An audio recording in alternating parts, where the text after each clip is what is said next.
कल्याणचा आरोपी विशाल गवळी याला आता नेत असतानाची ही दृश्य आपण पाहतोय।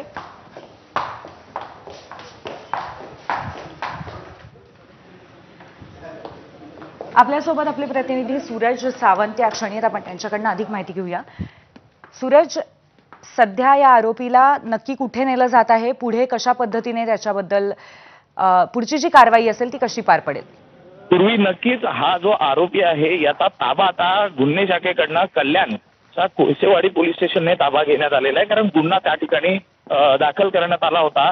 या आरोपीला बुलढाण्यातनं आरोपीला पकडण्यात आलं होतं आणि त्या अनुषंगाने आता पुढील तपास कोळसेवाडी पोलीस स्टेशन करत असल्यानेच आरोपीचा ताबा हा पोलिसांनी घेतल्याचं पाहायला मिळत आहे।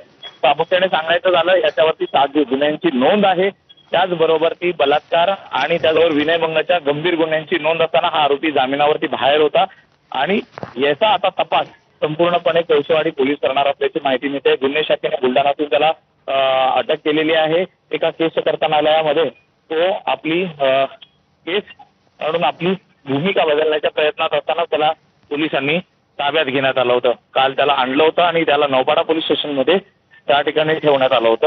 आता पुढच्या तपासासाठी त्याचा ताबा हा कोळसेवाडी पोलिसांनी घेतल्याचं पाहायला मिळते।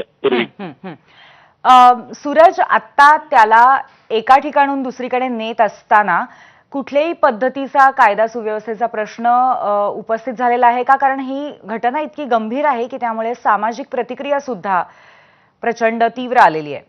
पूर्वी नक्कीच आपण पाहतोय की गुन्ह्याची गंभीरता लक्षात घेता पोलिसांनी चोख बंदोबस्त हा ठेवण्यात आलेला आहे। आज त्याला सूरज, पुन्हा थांबवते एक क्षणभर, आपण पुन्हा या विषयावरती बोलू। आता घेऊया एक छोटासा ब्रेक, पाहत रहा एबीपी माझा।